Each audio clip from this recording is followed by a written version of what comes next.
سکتا ہے۔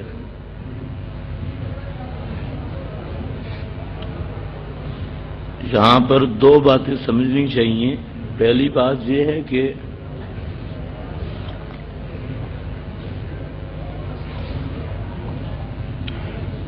یہ جو غیر مقلدین ہیں یہ مختلف فرقے ہیں۔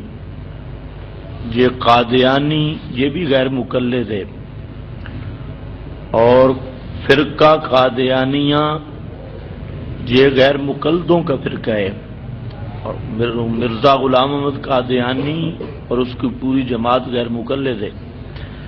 اسی طرح روافض شیعہ یہ بھی سب غیر مقلد ہیں۔ پرویزی جو منکرین حدیث ہیں یہ بھی غیر مقلد ہیں۔ چکڑالوی یہ بھی غیر مقلد ہیں۔ تو یہاں غیر مقلد دین کے مختلف فرقے ہیں۔ مسئلہ یہ ہے کہ ہمیشہ مسئلے کا دار و مدار ہوتا ہے عقیدے پر۔ جس شخص کا عقیدہ کفریہ شرکیہ ہے تو اس کے ساتھ نکاح نہیں ہو سکتا۔ قرآن پاک میں لا تنکحوا المشرکات نسکتی موجود ہے کہ اگر کفر شرک پایا گیا تو اس کے ساتھ نکاح نہیں ہوگا، اور اگر کفریہ شرکیہ عقیدہ نہیں، عقیدہ توحید ہے، تو اس کے ساتھ مسلمان کا رشتہ ازدواج اور نکاح درست ہے۔ اس کا دار و مدار عقیدے پر ہے۔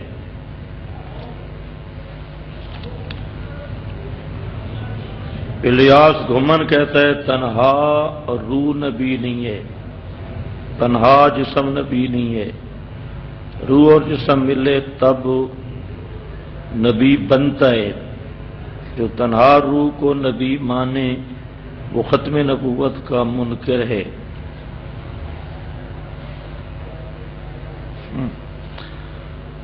وہ بیچارہ اب فوت ہو چکا ہے، اس کو کیوں آپ بولتے ہیں؟ ابھی کبھی نام اس کا سنا ہے؟ آج پھر میرا خیال ہے 16 فروری ہے، جمعہ بھی ہے، 16 فروری بھی ہے۔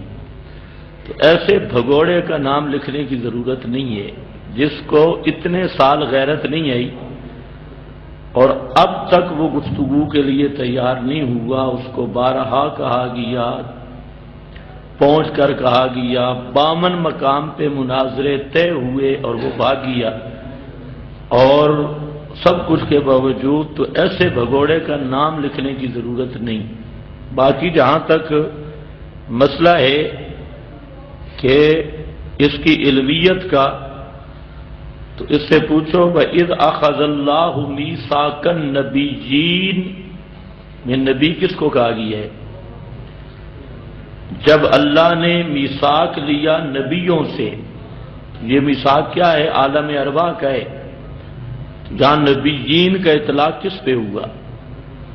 اور اسی طرح الیاس گھمن کا جو پیر ہے وہ ہے اٹک کا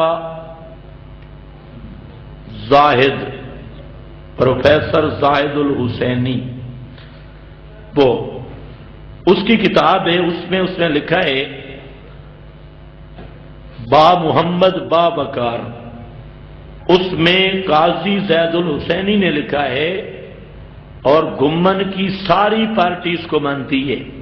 اس روایت کو کہتے ہیں کنت نبیا و آدم بین الماء والطین، کہ میں اس وقت نبی تھا جب آدم گارے مٹی کے درمیان میں تھا۔ تو اب گھمن صاحب کی پارٹی سے سوال ہے کہ اس وقت آپ کا جسم تھا یا روح تھا؟ یہ تو الزامی بات ہے، جو کہ وہ مانتے ہیں۔ ہمارے نزدیک یہ روایت ہی نہیں ہے۔ میں نے اپنی دلیل قرآن سے پیش کی ہے، اذا اخذ اللہ میثاق النبیین، لیکن گھمن کی پوری پارٹی مانتی ہے کہ آپ اس وقت نبی تھے جب آدم مٹی گارے کے درمیان میں تھے، تو ظاہر بات ہے اس وقت صرف روح ہی تھی۔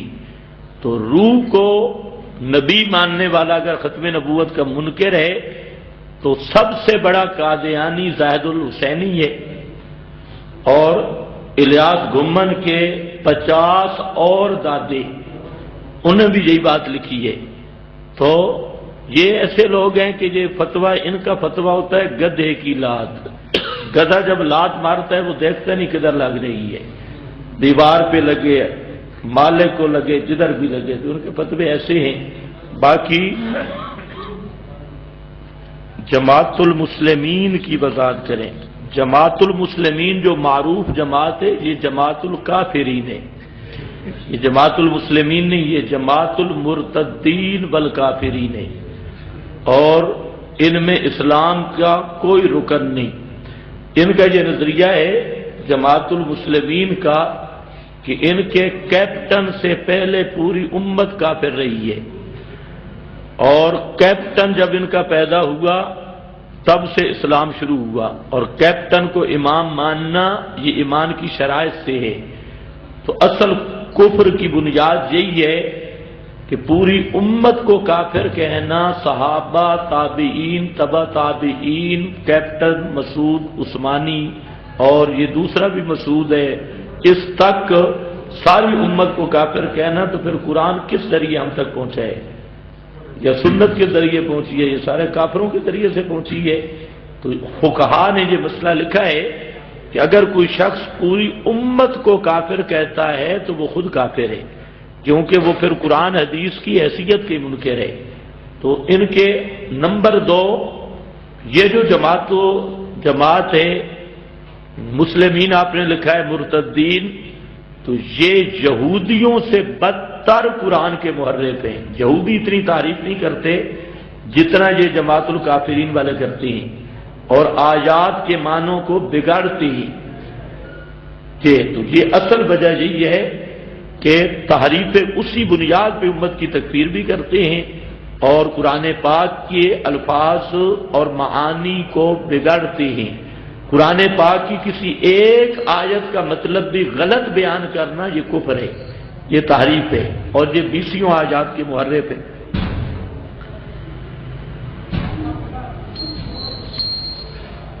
امام بخاری فرماتے ہیں عقیدہ حیات النبی پر پوری امت کا اجماع ہے۔ امام بخاری فرماتے ہیں، کہاں فرماتے ہیں؟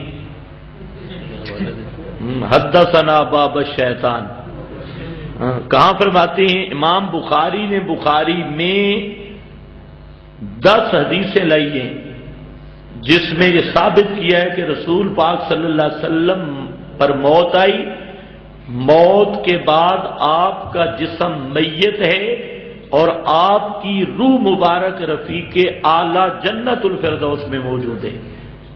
یہ تو 10 حدیثیں بخاری کٹھی لایا، اور 2 دفعہ بلکہ 3 دفعہ وفات النبی کا چیپٹر قائم کیا، عنوان قائم کیا۔ اور جو مولوی بخاری شریف سے حیات النبی کا عنوان دکھا دے، وفات النبی کا میں دکھاتا ہوں، ڈبل دکھاتا ہوں، اور جو مولوی امام بخاری کی بخاری شریف سے حیات النبی کا عنوان دکھا دے، 1,00,000 روپیہ اس کو انعام دوں گا، پوری بخاری میں نہیں۔ تو یہ امام بخاری پہ جھوٹ ہے۔ کہتے ہیں القول البدی، یہ القول البدع لکھا ہے، یہ صحیح لکھا ہے القول البدع، یہ بدع ٹھیک ہے، بدعتیوں کا قول ہے، بالکل ٹھیک ہے، بدعتی یہی کہتی ہیں۔ باقی رہ گیا امام بخاری رحمت اللہ علیہ، یا امام مسلم، ابو داؤد، ترمذی، ابن ماجہ، نسائی، امام ابو حنیفہ، امام شافعی، مالک، احمد، ان ائمہ میں سے کسی ایک کا عقیدہ کہ کسی نبی کی روح مرنے کے بعد جسم میں ہے، یا کوئی نبی قبر پہ سلام سنتا ہے، ایسا جو عقیدہ ہمیں دکھا دے گا، ہم مسئلہ بھی مانیں گے، اور منہ مانگا اس کو انعام بھی دیں گے، اور پوری زندگی اس کے خادم بھی رہیں گے۔ لیکن ایسی بات کوئی ماں کا لال نہ پیدا ہوا اور نہ لا سکا نہ لا سکتا ہے۔ کیا نماز زندہ لوگ پڑھتے ہیں یا مردہ؟ معراج کی رات، میرا گزر، یہ تو ان سے پوچھو جو کہتے ہیں مردے نمازیں پڑھتی ہیں، یہ جو لکھنے والا ہے نا للڑ، اس سے پوچھو، یہ ان کا عقیدہ ہے کہ مردہ نمازیں پڑھتا ہے، مردے نے انگوٹھا پکڑ لیا، مردے نے اونٹ کا سودا کیا، اور مردہ گھر آیا، مردہ قبر سے اٹھ کر گھر رات گزاری اور بچہ جنا۔ یہ ہے ان للڑوں دیوبندیوں کا عقیدہ۔ یہ کہتے ہیں ہم دیوبندی ہیں، دیوبند کو بھی بدنام کیا۔ کہتے ہیں معراج کی رات، معراج کا لفظ بھی اس بیچارے نے غلط لکھا، یا کے ساتھ لکھا ہے، یہ عین کے ساتھ ہے۔ میرا گزرا حضرت موسیٰ کی قبر کے پاس سے ہوا، قبر میں نماز پڑھ رہے تھے، ماشاءاللہ، تو پھر تو آپ کو 50 نمازیں پڑھنی چاہیے تھی۔ معراج میں کتنی نمازیں فرض ہوئی تھیں؟ 50۔ تو حضرت موسیٰ آسمان پہ تھے ہی نہیں، وہ زمین میں تھے، تو پھر تو ایسے لوگوں کو 50 پوری پڑھنی چاہیے۔ وہ واقعہ تو ہے کہ حضرت موسیٰ کی آسمانوں پہ ملاقات ہوئی اور مشورہ دیا کہ 50 امت نہیں پڑھ سکے گی۔ تو اگر حضرت موسیٰ آسمانوں پہ ہیں ہی نہیں، زمین میں ہیں، تو پھر ان لوگوں کو 50 پوری کرنی چاہیے، اور یہ واقعی غلط ہے۔ تو یہ ایسے ناعاقبت اندیش لوگ ہیں۔ اب یہ جو روایت پیش کی، دیکھتے ہیں روایت، قرآن کو کبھی نہیں دیکھا، اور صرف روایت پرستی نے ان کے ایمان کو تباہ کیا۔ کوئی روایت دیکھی تو اس کو فوجی کا خط بنا دیا۔ ایک فوجی تھا، اس کو بیوی نے خط لکھا کہ میں بیوہ ہو گئی ہوں۔ فوجی نے کہا کہ اچھا، تو وہ رونے لگ گیا۔ ساتھیوں نے پوچھا کیوں؟ اس نے کہا بھئی میری بیوی بیوہ ہو گئی ہے، میرا نقصان ہو گیا ہے۔ اس نے کہا بھئی تو زندہ جو بیٹھا ہے؟ اس نے کہا زندہ تو بیٹھا ہوں، پر یہ لکھا بھی تو ہے نا کچھ۔ تو یہ جو للڑ پارٹی ہے، سب ان کا یہ نظریہ ہے، بس کچھ لکھا بھی ہے، نہیں دیکھیں گے، کوئی اصول بھی ہے، اہل سنت کا کوئی قاعدہ بھی ہے، کوئی اصول بھی ہے، کوئی روایت کی جڑ اور اس کے قبولیت کا کوئی معیار بھی ہے۔ یہ فوجی کا خط بنا کے بیٹھے ہیں، لکھا جو پڑھا ہے جی۔ تو میرا دوست، لکھا پڑھا، ہر لکھا پڑھا کام کی چیز نہیں، جو قرآن میں لکھا ہوا ہے وہ حق ہے۔ اور قرآن کریم نے ذکر کیا الم نجعل الارض کفاتا احیاء و امواتا، اللہ نے فرما دیا کہ زمین کی پیٹھ زندوں کے لیے ہے اور قبر مردوں کے لیے۔ قبر میں زندہ کوئی نہیں ہوتا، اور قبر کے اندر جو ہیں وہ مردے ہی ہیں، امواتا۔ تو بہرحال یہ جو روایت ہے، اس کا محمد بن مثنی راوی یہ بھی متکلم فی ہے، اور نمبر 2 یہ ایک واقعہ جزئی ہے۔ واقعہ جزئی سے قانون کلی ثابت کرنا یہ بھی بڑے دور کی حماقت ہے، اور اصل بات یہ ہے کہ خبر واحد کو عقائد کے باب میں پیش کرنا یہ اس آدمی کا کام ہے جس کے دل میں ذرا خوف خدا یا نبی کریم علیہ السلام کا ذرا حیا نہ ہو، تو وہ عقائد کے باب میں ایسی جزئی واقعات اور اخبار احاد پیش کرتا ہے، حالانکہ قرآن میں ان الظن لا یغنی من الحق شیئا، اور کوئی عقیدے کا مسئلہ ظنی دلیل سے ثابت ہو نہیں سکتا۔ پھر اسی کے مقابل حدیث ہے لو کان موسیٰ حیا، اگر موسیٰ زندہ ہوتے زمین کے کسی کونے میں تو ما وسع لہ الا اتباعی، موسیٰ پہ ضروری تھا میری اتباع کرنا اور میری غلامی کرنا۔ تو اللہ کے نبی تو فرماتے ہیں اگر موسیٰ بالفرض زندہ ہوتے تو وہ بھی میری غلامی کے بغیر نجات نہیں پا سکتے، اور یہ کہتے ہیں زندہ ہیں بھی صحیح اور آئے بھی نہیں۔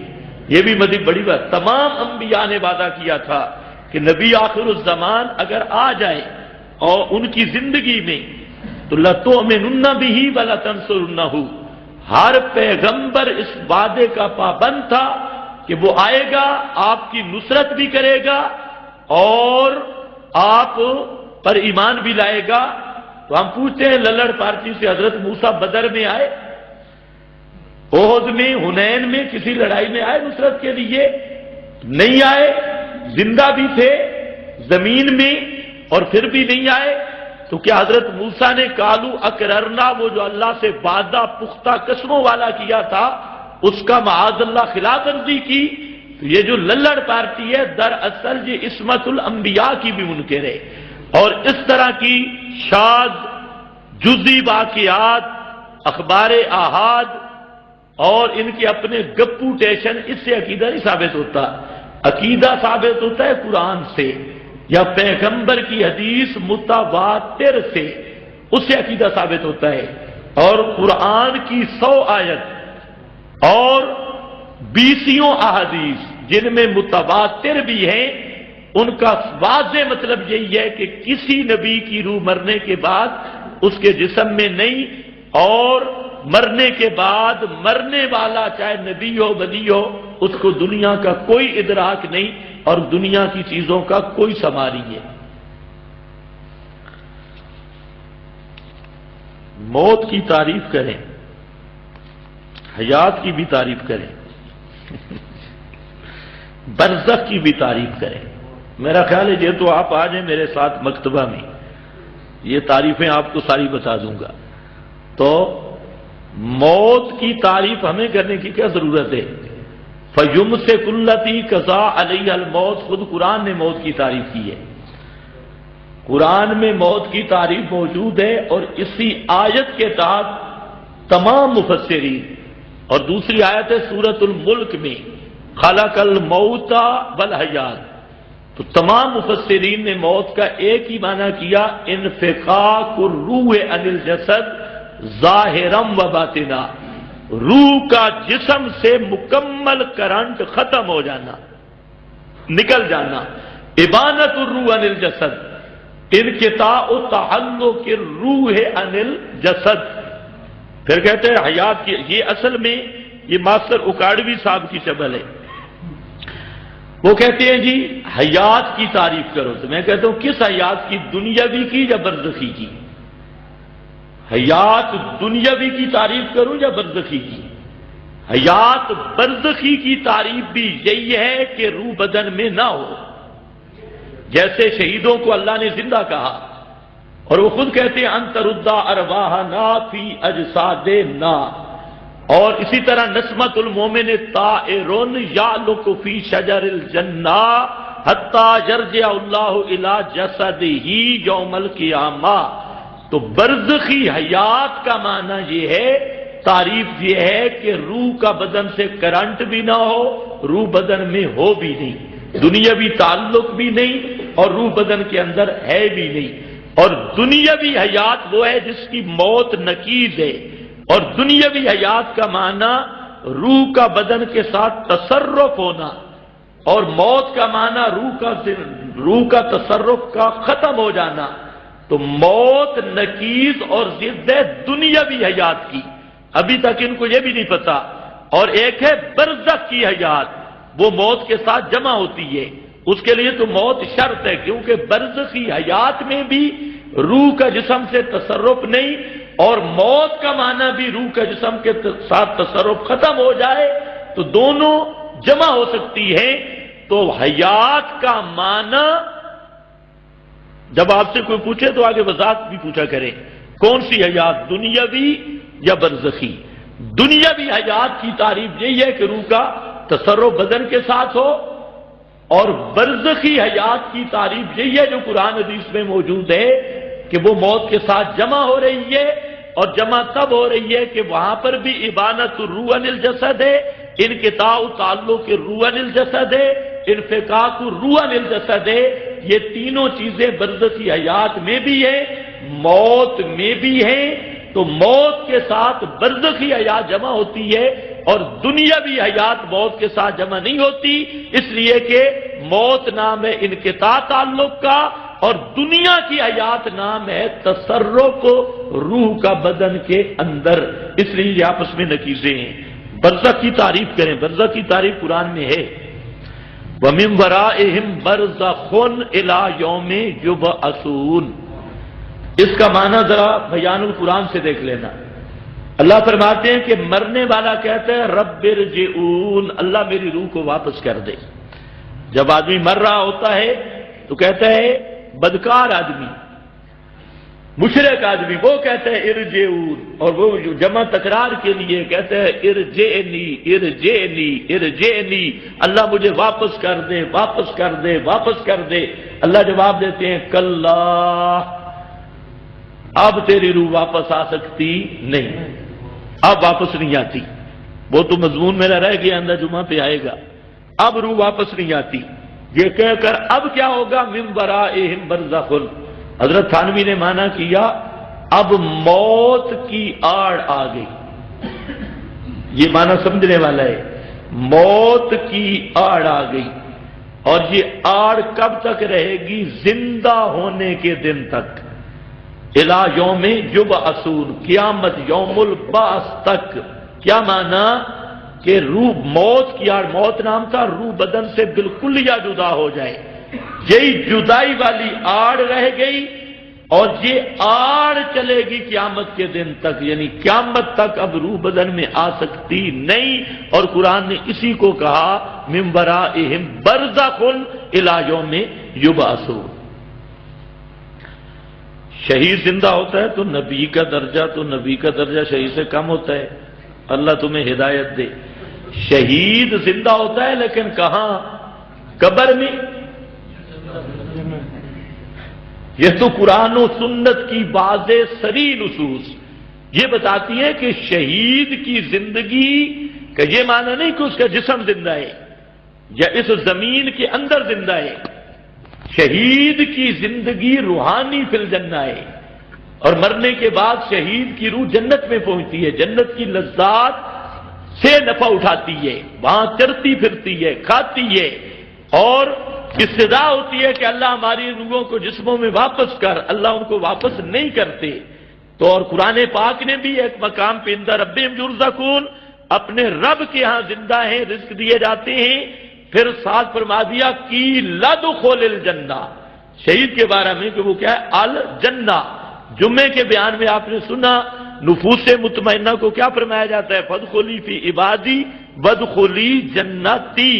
تو شہید کی زندگی زمین کی زندگی نہیں، اس وجود اور جسم کی زندگی نہیں، 7 آسمانوں سے اوپر والی جنت کی زندگی ہے، اور شہیدوں سے بڑھ کر یہ زندگی انبیاء کو حاصل ہے، انبیاء کو شہیدوں سے بڑھ کے زندگی حاصل ہے۔ لیکن جھگڑا یہ ہے کہ وہ زمین والی یا جنت والی، وہ رفیق اعلیٰ کی حیات ہے اور جنت الفردوس کی حیات ہے۔ اس زمین کے اندر اگر کوئی امتی بھی زندہ ہو تو قیامت نہیں آ سکتی، اور خود نبی زندہ ہوں تو قیامت کیسے آئے گی؟ تو جو اس زمین میں انبیاء کو زندہ مانتا ہے تو وہ تو قیامت کا بھی منکر ہے، اور اس نے کبھی غور کیا ہی نہیں۔ موت کی تعریف بھی ہو گئی جی۔ کچھ لوگ کہتے ہیں دنیا والی قبر میں سزا اور جزا ہوتی ہے، تو آپ کو پھر کیا تکلیف ہے؟ یہ جزا سزا کا مسئلہ ہی اللہ کی قدرت کا ہے، وہ چاہے اسی دنیا والی قبر میں سزا دے، چاہے وہ ذرات ہوا میں اڑ جائیں اور ہواؤں میں اس کو اللہ ادراک برزخی پیدا کر کے قدرہ ما یتعلم و یتلذذ اس کو بھی وہ احساس دے دے، تو اتنا ایمان رکھ کہ عذاب قبر بھی حق ہے، ثواب قبر بھی حق ہے۔ اصل معاملہ روح کے ساتھ ہے، اصل معاملہ روح کے ساتھ ہے، باقی رہ گیا جسم، یہ جس حالت میں جیسے ہو، اڑے، قبر میں دفن ہو نہ ہو، جہاں بھی ہو، ہر حال میں عذاب و ثواب حق ہے، چاہے قبر بنے یا نہ بنے، ہر ایک آدمی کا سوال و جواب اور عذاب و ثواب حق ہے۔ ہاں اس چیز پہ اللہ قادر ہے کہ اس جسم پر وہ اپنی قدرت روح نہیں واپس کرتا، وہ تو 100 ایت قرآن کی ہیں، فَيُمْسِكُ الَّتِي قَضَىٰ عَلَيْهَا الْمَوْتَ، روح جسم میں نہیں آتی، بغیر روح کے لوٹائے اور بغیر تعلق کے تصرف قائم کیے، جو قرآن کے فیصلے ان کے خلاف نہیں ہو سکتا، یہ تو اس نے خود بتا دیا۔ تو اللہ تعالیٰ برزخی ادراک اس جسم کے ذروں میں پیدا کر دے، ہم اللہ کی قدرت پہ ایمان رکھتے ہیں، اور یہ اللہ کی قدرت سے کوئی بعید نہیں، بلکہ بسا اوقات اس قبر سے آگ نکلتی نظر آئے گی، کبھی سانپ نظر آئیں گے، کبھی اور چیزیں نظر آئیں گی، تو یہ سب اللہ تعالیٰ کی قدرت کا کرشمہ ہے۔ اللہ اسی قبر سے بھی عذاب کو ظاہر کر دیتے ہیں اور دکھا دیتے ہیں، عذاب و ثواب برحق۔ اصل معاملہ روح کے ساتھ ہے، جسم باڈی ذرات اصلیہ کیفا ماشاء اللہ جس حالت میں بھی ہوں ان میں ادراک برزخی قدرہ ما یتعلم او یتلذذ، یہ اللہ تعالیٰ کی قدرت سے کوئی بعید نہیں۔ اس میں وہی شک کر سکتا ہے کہ عذاب، روح نہیں آتی تو عذاب ثواب کیسے، سنتا نہیں تو عذاب ثواب کیسے، جس کا اللہ کی قدرت پر ایمان نہ ہو اور قرآن سے نرا جاہل ہو۔ حدیث میں آیا کہ نبی پاک نے فرمایا میرے منبر سے میری محراب تک کا ٹکڑا جنت کا ٹکڑا ہے۔ کیا نبی پاک کی قبر جنت میں ہے؟ ماشاءاللہ۔ نبی پاک صلی اللہ علیہ وسلم نے یہ بھی فرمایا کہ جنت ماں کے قدموں کے نیچے ہے، تو جنت ترنول میں ہے۔ جب بڈانے میں نبی پاک صلی اللہ علیہ وسلم نے یہ بھی فرمایا کہ جنت تلواروں کے سائے کے نیچے ہے، تو جہاں تلوار پڑی ہے وہاں جنت ہے۔ خدا کے بندے کچھ بات سمجھنے کی، یہ جو للڑ پارٹی ہے نا، خدا کی قسم یہ یہودیوں سے بڑے محرف ہے۔ اتنا یہودی محرف نہیں جتنے یہ باحیاتی للڑ دیوبندیت کے نام پہ تعریف کرتے ہیں۔ اب آپ دیکھیں کیسا روایت کو کیسے بگاڑا، اور یہ پوری بھی پیش نہیں کرتے۔ ان کو کہو ذرا پوری حدیث پڑھ، مسئلہ نکل آئے گا۔ صرف سناتا ہے ماں بہن بیتی و ممبری روزۃ من ریاض الجنہ، آگے بھی ہے، یہاں تک نے جو پوری پڑھ، پوری جو کبھی نہیں پڑھے گا کیونکہ چوری پکڑی جائے گی۔ اب اللہ کے محبوب نے جو فرمایا کہ جنت ماں کے قدموں کے نیچے ہے، تو اس کا یہ معنی نہیں ہے کہ اوپر ماں کھڑی ہو نیچے جنت ہے۔ اس کا معنی یہ ہے کہ ماں کی خدمت کر، اور ماں کی خدمت سبب ہے جنت کا، جنت حاصل ہونے کا۔ تلواروں کے سائے کے نیچے جنت ہے، یہ اب کوئی اکاڑوی کا شاگردی معنی کرے گا، سپیشل معنی کہ اوپر تلوار کرو جو سایہ ہوگا نیچے جنت ہوگی، تو اللہ ان کو ہدایت دے۔ اس کا معنی یہ ہے کہ تلوار سے جہاد کر شہید ہو گیا تو سیدھا جنت میں جائے گا، یہ معنی ہے۔ اور اسی طرح آپ نے فرمایا کہ اذا مررتم بریاض الجنت فرتعوا منها، جنت کے باغوں سے گزرو تو چرا کرو ان سے۔ صحابہ نے پوچھا جنت کے باغ کون سے ہیں؟ ما ریاض الجنہ، تو فرمایا کہ المساجد، ہر مسجد جنت کا باغ ہے، تو ہر مسجد جنت کا باغ ہے۔ اس مولوی کو کسی مسجد میں جون کے مہینے میں بند کر دو، بجلی بھی بند کر دو، جنت میں تو پنکھوں کی ضرورت نہیں نا، اور یہ حدیث بھی اس کے رکھو کہ ہر مسجد جنت کا باغ ہے، انشاءاللہ 2 گھنٹے رکھو پتہ چل جائے گا۔ یہ ایسے فراڈی ملا ہیں، دجالی ٹولہ۔ اصل بات یہ ہے، آپ بتائیں، اسی سے آپ پوچھ لیں آپ کو موت کہاں آئی؟ ہمارا ایک مولوی سے مناظرہ ہوا، اور وہ کہتا ہے کہ میں نے ڈبل دورہ حدیث کیا ہے نصرت العلوم سے، ڈبل۔ تو سفید داڑھی تھی، تو اس نے سمجھا یہ کوئی طالب علم ہی ہے، تو میں تھا، ہوں بھی طالب علم، یہ اس کا گمان صحیح تھا۔ تو اس نے یہی روایت پیش کی ماں بین بیتی و ممبری روزۃ من ریاض الجنہ۔ تو میں نے اس کو کہا یہ بتائیں کہ آپ پر موت کہاں آئی؟ کہتے ہیں جہاں دفن ہے۔ تو میں نے کہا جنت میں موت آ جاتی ہے؟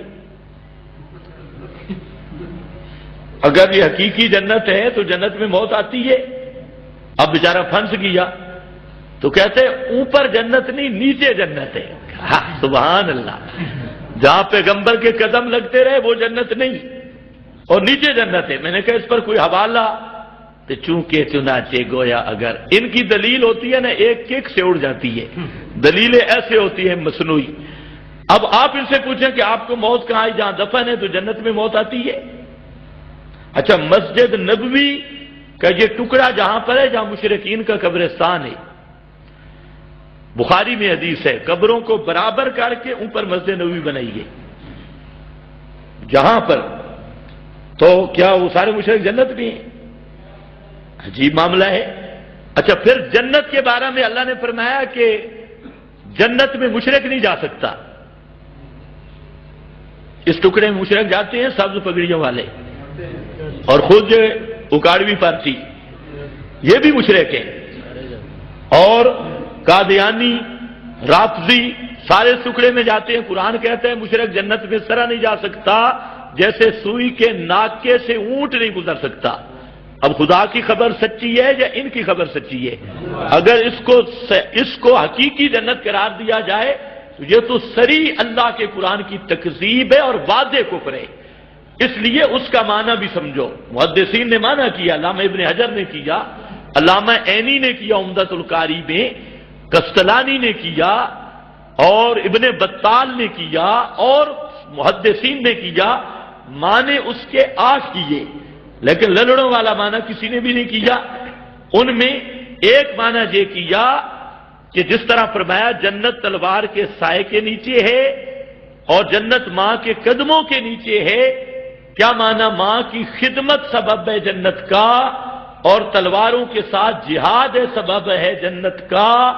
یہ جو ٹکڑا ہے، اس ٹکڑے سے جو مسئلہ بیان ہوا، جو مشن دیا گیا، اس مشن کے ساتھ وفاداری کرنا سبب ہے جنت میں داخلے کا، یہ معنی ہے۔ لأن العبادت فیہ تؤدی الی الجنہ، وہاں پر یہ لکھا۔ اور نمبر 2، جس نزول رحمت میں تشبیہ ہے، جس طرح اللہ کی رحمت جنت میں برستی ہے کیونکہ وہ دار الرحمہ ہے، جنت کا نام ہی رحمت ہے، تو جیسے اللہ کی رحمت جنت میں نزول ہوتا ہے، یہ ٹکڑا جو توحید و سنت کا مرکز بنا اور جہاں سے پوری توحید کا چشمہ پھوٹا، اس جگہ پہ بھی خدا کی رحمت کا اس طرح نزول ہوتا ہے، تو یہ تشبیہ ہے۔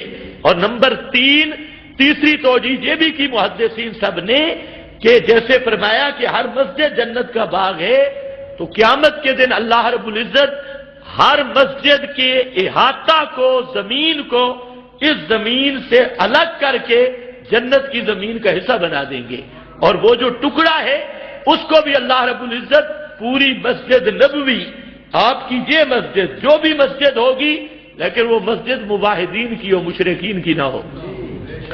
مشرک کی مسجد مسجد نہیں ہے، خیر وہ اس کا گرجا گھر ہے، اس لیے مشرک کی مسجد مسجد نہیں، یہ یاد رکھ لو۔ تو یہ جو مسجد ہے موحدین کی، ان ٹکڑوں کو مسجد نبوی بھی، اور ہر مسجد اس کو یہاں سے اللہ تعالیٰ الگ کر کے زمین سے جنت کی زمین کا حصہ بنا دیں گے۔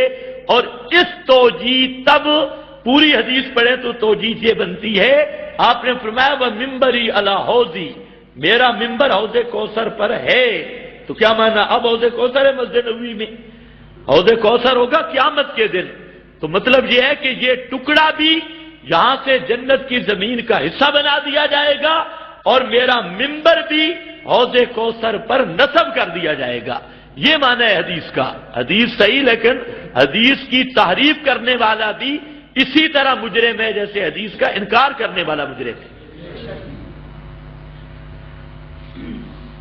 تبلیغی جماعت والے عالم کو بھی کہتے ہیں کہ 1 سال کا ارادہ کرو۔ عورتوں کا تبلیغ کے لیے گھروں سے نکلنا کیسا ہے؟ پہلے مردوں کا مسئلہ حل کر لیں۔ یہ جو موجودہ ریبنڈی تبلیغ ہے، ایک ہے کتاب و سنت کی تبلیغ، بلغ ما انزل الیک من ربک، پیغمبر نے جس کتاب سے تبلیغ کی وہ ہے پیغمبری تبلیغ، اور پیغمبر کا نصاب قرآن رہا، ساری زندگی میرے پیارے پیغمبر نے قرآن کے ذریعے ذکر بالقرآن بلغ ما انزل الیک من ربک، وہ دعوت اور تبلیغ اس امت پر فرض علی الکفایہ ہے، اور اس کے فضائل بھی ہیں۔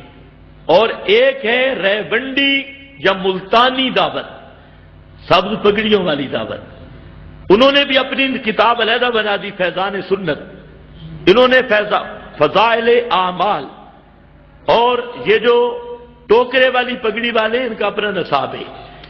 ان نصابوں کی تبلیغ یہ پیغمبری تبلیغ نہیں، اور ایسی تبلیغ کرنا اس کو اسلامی تبلیغ کہنا بھی جائز نہیں ہے، یہ مخصوص اپنے ذہن کی تبلیغ ہے، اور مخصوص اپنے بنائے ہوئے دین کی تبلیغ ہے، پیغمبر کریم کے دین کی تبلیغ نہیں۔ اگرچہ یہ کڑوی بات ہے، لیکن یہ بات ذہن میں رکھ لو کہ یہ جو طریقہ ریبنڈ والوں کا یا سبز پگڑی والوں کا یا سیفیوں کا ہے، یہ طریقہ اور یہ دعوت کسی نبی کی دعوت نہیں، کسی نبی کا طریقہ نہیں، حضرت محمد مصطفیٰ صلی اللہ علیہ وسلم کا بھی یہ طریقہ قطعاً نہیں ہے۔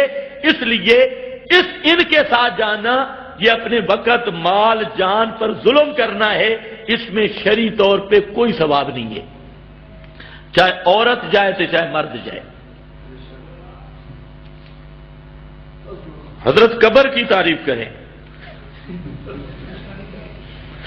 قبر میں جب جائے گا تو انشاءاللہ پوری تعریف آ جائے گی۔ قرآن کا انکار کر کر کے جب جائے گا نا، جو قبر بھی جس میں بھی جائے گا تو انشاءاللہ سارا پتہ چل جائے گا۔ کیا نبی کی قبر کے پاس جا کے ان سے درخواست کی جا سکتی ہے؟ پہلی بات تو یہ حل کر کے نبی کی قبر پر کوئی جا سکتا ہے یا لوگوں کو ایسے لڑاتا ہے؟ رسول پاک صلی اللہ علیہ وسلم کی قبر تک جانا ممکن ہی نہیں۔ یہ بھی صوفی ملا جھوٹ بولتے ہیں کہ آپ کی قبر تک جانا، بات سمجھو، آپ کی قبر مبارک ہے ام المومنین کے حجرہ میں، حجرہ بھی بند ہے، اس کے اردا گرد بھی دیواریں ہیں، پھر جو اب اس عمر بن عبدالعزیز کی دیوار ہے اس کا دروازہ بھی کوئی نہیں ہے، اس کا کوئی دروازہ نہیں۔ ہمیں وہ شخص ملا جو جس کی ڈیوٹی خدمت پہ جو اندر صفائی کرتا ہے باہر سے، اس نے خود مجھے بتایا کہ عمر بن عبدالعزیز کی دیوار تک میں جا سکتا ہوں، آگے دروازے ہی کوئی نہیں ہے، پچھلی دیواروں کا ہے، عمر بن عبدالعزیز کی دیوار آگے حجرے کے اندر قبر ہے، قبر مبارک ہے، اور عمر بن عبدالعزیز کی دیوار کا دروازے ہی کوئی نہیں ہے کہیں سے۔ خیر، اس کے بعد دیواریں، پھر شبکے کی دیوار، پھر زائر جو جاتا ہے وہ شرطے کے پاس جاتا ہے، شرطے آگے کھڑے ہیں، دو مولوی دو شرطے، اور آگے چھوٹی دیوار ہے۔ اس لیے امام ابن تیمیہ نے، حافظ ابن عبدالحادی نے، علامہ کنوجی نے، سب حضرات نے لکھا ہے کہ لا یمکن الوصول الی قبرہ، نبی کریم علیہ السلام کی قبر پر جانا ممکن ہی نہیں۔ جو شخص بھی جاتا ہے تو وہ روزے کے پاس جاتا ہے جو اوپر کی دیواریں اور شبکہ ہے، وہاں تک جاتا ہے۔ آپ کی، یہ بھی آپ کو بتاؤں، آپ کی قبر امام ابو حنیفہ نے بھی نہیں دیکھی، حالانکہ یہ خیر القرون میں تھے، امام ابو حنیفہ نے نہیں دیکھی، امام ابو حنیفہ کے استاد اس نے نہیں دیکھی۔ وہ کہتے ہیں کہ مجھے ایک شخص ملا جس نے آپ کی قبر دیکھی تھی، اور وہ کہتے ہیں کانا مسنمن، کہ آپ کی قبر کوہانی قبر تھی۔ کوہانی کا مطلب ہے کہ چورس نہیں تھی اونٹ کے کوہان کی طرح، یہ اس طرح قبر تھی، اور اوپر وہ کنکر پڑے ہوئے تھے، کچی قبر تھی، اس نے دیکھی ہے اور کسی نے نہیں دیکھی۔ تو آپ کی قبر تک پہنچنا ہی ممکن نہیں۔ یہ تو پاکستان کے ملا کی دیانت پر قربان جاؤں نا، اس نے جہاں یہ جھگڑا ڈالا ہوا ہے اندل قبر کا، پہلے اندل قبر پہنچ تو صحیح نا۔ آپ نے دعا کی تھی اللہ میری قبر کو مشرکوں سے بچانا، اللہ نے وہ دعا قبول کی اور آپ کی قبر کو محفوظ کر دیا۔ کوئی مشرک آپ کی قبر تک پہنچ سکتا ہی نہیں۔ اگر کوئی چومے چاٹے لیٹے جو بھی کرے تو وہ روزے کی دیوار تک جاتا ہے، آپ کی قبر اندر محفوظ ہے۔ تو پہلی بات ہے آپ کی قبر تک پہنچنا ہی ناممکن ہے۔ نمبر 2، مرنے کے بعد کسی کا عادتاً سننے کا عقیدہ یہ بالکل شرکیہ کفریہ عقیدہ ہے، اور پھر کسی میت نبی ولی کو یہ کہنا، درخواست کرنا کہ میرے لیے دعا کرو، اس عقیدے کا نام ہے استشفاء، شفاعت طلب کرنا، یہ کہنا۔ تو یہ ابو جہل والا عقیدہ ہے۔ ابو جہل حضرت ابراہیم کو کہتا تھا، حضرت اسماعیل کو ہؤلاء شفاؤنا عند اللہ۔ اب حضرت ابراہیم حضرت اسماعیل کو جو ہؤلاء شفاؤنا عند اللہ کہتا کہ یہ ہمارے سفارشی ہیں، ان کی خدمت میں ہماری عرضیں ہیں، تو ان کو قرآن نے کہا پکے کافر، پکے مشرک۔ اور معلوم ہوتا ہے جو کسی نبی ولی کو بعد وفات کے پکارے، چاہے استشفاء کے رنگ میں یا حاجت پورے کرنے کی نیت سے، تو اس کا عقیدہ ابو جہل والا ہے، اور وہ پکا کفریہ شرکیہ عقیدہ ہے۔ ایک پارٹی کہتے ہیں کہ بلکہ چیلنج کوئی کہ ایک امام کا نام بھی پیش کر دے جو نبی کے قبر میں زندہ نہ مانتے ہوں، اندازہ کرو، نہ مانتے، دلیل نہ ماننے کی ہوتی ہے یا ماننے کی؟ آپ ابھی باہر نکلیں، گاڑیاں آپ کی کھڑی ہیں، ایک آدمی کھڑا ہو جائے اور وہ کہتا ہے کہ یہ گاڑی میری نہیں، دوسرا کہتا ہے دلیل دے تیری نہیں، تو اس دلیل کا مطالبہ اس سے ہوگا بھی میری نہیں، یا جو دعویٰ کرے گا میری ہے اس سے دلیل کا مطالبہ ہوگا، اس کو دکھانا پڑیں گے۔ یہ الٹی منطق ہے۔ رسول پاک نے بھی یہی فرمایا البینۃ علی المدعی۔ ہم کہتے ہیں چاروں اماموں کا قرآن پہ ایمان تھا، کیا خیال ہے آپ کا؟ چاروں اماموں کا قرآن پر ایمان تھا، اور چاروں امام جب مانتے تھے تو انا کا میتون انہم میتون کو سب مانتے تھے، تو سب وفات النبی کے عقیدہ رکھتے تھے۔ اگر تو کہے اماموں کا قرآن پہ ایمان نہیں تو پھر باقی میں سپیشل دلیلیں بھی دے سکتا ہوں۔ سپیشل چاروں امام متفق ہیں کہ اجماع مجتہدین کا شرعی حجت ہے، اور چاروں امام کہتے ہیں اجماع کے لیے شرط ہے ممات النبی، اگر نبی زندہ ہو تو اجماع حجت بن نہیں سکتا، اور اجماع حجت تب بنے گا کہ نبی زندہ نہ ہوں۔ چاروں امام متفق ہیں، لیکن بے حیا با شرط خائی کن تمام ائمہ کہتے ہیں اجماع منعقد ہی تب ہوگا کہ پیغمبر دنیا میں زندہ نہ ہوں اور دنیاوی حیات سے زندہ نہ ہوں۔ اور یہ بے حیا کیا کہتے ہیں؟ حیات النبی پر اجماع ہے، حالانکہ اجماع کی شرط ہی ممات النبی ہے، وفات النبی ہے۔ نبی کی حیات میں اجماع ہو نہیں سکتا، پھر تو مسئلہ نبی پاک صلی اللہ علیہ وسلم سے پوچھا جائے گا۔ تو اسی طرح ائمہ کی 50 کے قریب انہی مسائل میں تصریحات موجود ہیں۔ اگر امام ابو حنیفہ، امام شافعی، احمد، مالک رسول پاک صلی اللہ علیہ وسلم کو مدینہ منورہ میں زندہ سمجھتے تو پھر اجتہاد نہ کرتے، مسئلہ رسول پاک سے پوچھتے۔ چاروں اماموں کا اختلاف ہے یا نہیں؟ اب اگر رسول پاک سے پوچھنا ممکن تھا، آج تو یہ صوفی سرور سمیت پوچھ لیتی ہے، اور اس وقت ان ائمہ نے رسول پاک کی قبر سے کیوں نہیں پوچھا، کیوں نہیں فیصلہ کروایا؟ تم تو کہتے ہو ہاتھ نکلتی، سلام کا جواب سنائی دیتا ہے۔ امت کو انتشار سے بچانا زیادہ اہم تھا یا سلام کا جواب دینا؟ تو ان ائمہ میں اختلاف رہا، محدثین میں اختلاف رہا، اور کسی امام محدث نے وہاں جا کر نہیں پوچھا۔ یہ اس بات کی دلیل ہے کہ کوئی امام بھی رسول پاک کو دنیا اور زمین مدینہ منورہ والی قبر میں زندہ نہیں مانتا تھا۔ اگر زندہ مانتا ہوتا تو رسول کے ہوتے ہوئے فلا وربک لا یؤمنون حتی یحکموک، رسول زندہ ہو اور فیصلہ کسی اور سے کرائے تو وہ حضرت عمر کی تلوار کا مستحق بنتا ہے اور وہ واجب القتل ہوتا ہے، مومن نہیں ہوتا۔ اگر رسول پاک زندہ ہیں اور چاروں امام آپس میں اختلاف کرتے رہے پھر تو اماموں کا ایمان بھی ثابت نہیں ہوگا اور امت کا ایمان ہی ثابت نہیں ہوگا۔ اس لیے ماننا پڑے گا کہ امام سب متفق تھے کہ رسول پاک کی وفات ہو چکی ہے تب، اور آپ دنیا میں زندہ نہیں، مدینہ کی قبر میں زندہ نہیں، تب ائمہ نے اجماع کو حجت مانا، تب ائمہ نے اجتہاد کیا، اختلاف رائے کا حق دیا، تب ائمہ نے خمس کو منسوخ قرار دے دیا۔ اور وجہ یہی تھی خمس والا حصہ وہ قرابت رسول آپ کی زندگی میں تھا، اور آپ کی وفات کے ساتھ چونکہ آپ زندہ نہیں رہے تو اب وہ مقصد ختم ہو گیا، تو خمس والا حصہ بھی منسوخ ہو گیا۔ اسی طرح کے بے شمار اجماعات ائمہ کی تصریحات ہیں۔ اور امام ابو حنیفہ رحمت اللہ تعالی علیہ کا مسلک ہدایہ میں، سرخسی میں، وہاں پر یہ لفظ آ رہا ہے ہوول یوم کما وضع، اور اس کی وضاحت ہے ہوا کل میت الیوم، کہ آج نبی کریم علیہ السلام کی قبر مبارک اللہ اپنے کرم سے اٹھائے تو آپ کا وجود مبارک ایسے ہوگا جیسے آج کے میتیں، تر و تازہ میتیں، آج کے میتیں۔ یہ ہدایہ میں ہے، سرخسی میں ہے، اور مذہب امام کہ اس مسئلے کی وضاحت ہے کہ جنازے میں تکرار نہیں ہے۔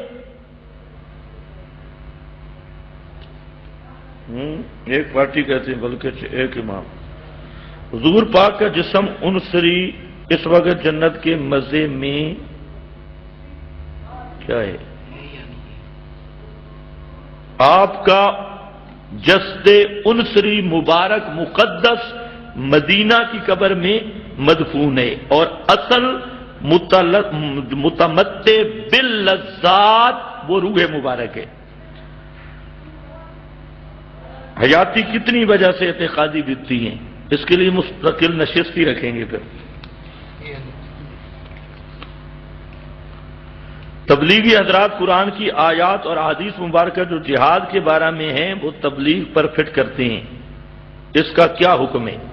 اس کا بہت خطرناک حکم ہے. قرآن کی جو تحریف کرتا ہے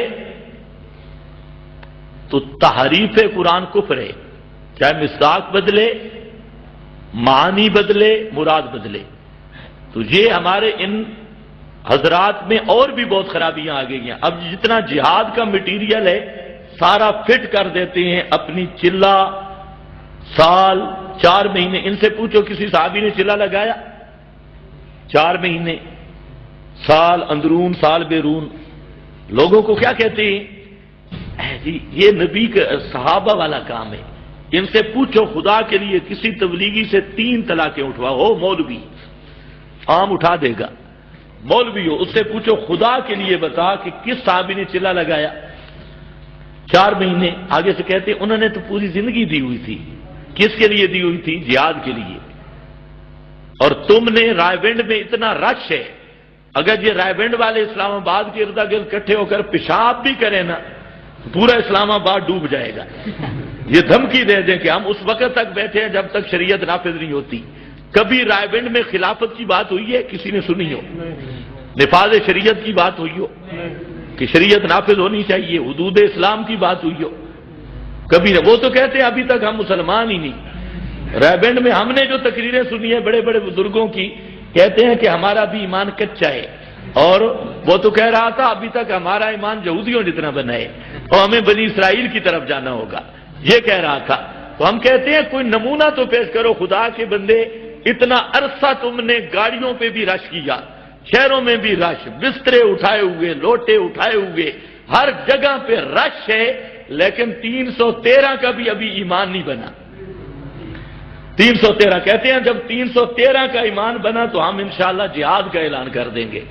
تو میں کہتا ہوں کبھی نہیں بنے گا. ایمان بنتا ہے قرآن کے ذریعے، اور قرآن کو تم نے ریمنڈ سے نکال دیا ہے. خدا کے بندے تمہیں اتنا بھی حیا نہیں آتا. ریمنڈ میں ملا بیٹھے ہیں اور وہ بھی قرآن کا درس نہیں دیتے، اور قرآن کی تعلیم و تفسیر، درس و تدریس نہیں، وہاں پر بھی فضائل اعمال پڑھی جا رہی ہے، وہاں پر بھی یہی کھاتا ہے. تو خیر، اور ایمان بنتا، ایمان نصیب ہوتا ہے قرآن سے، اور ایمان پکا ہوتا ہے جہاد کے ساتھ. ہاں صحیح کھرا بنتا ہے جہاد کے ساتھ. جہاد کرو گے تو ایمان میں صحیح کھرا پن آئے گا. تو انہوں نے قرآن کی بھی مخالفت، جہاد کی مخالفت، تو وہ ایمان کیا بنے گا؟ پلاسٹک کا بنے گا.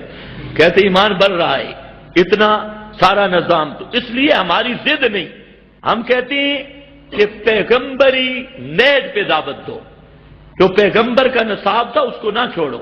پیغمبر کا نصاب قرآن ہے، اور دنیا میں جتنے جھوٹ کہیں نہیں مل سکتے کٹھے جتنا سٹاک ریونڈ میں ملتا ہے.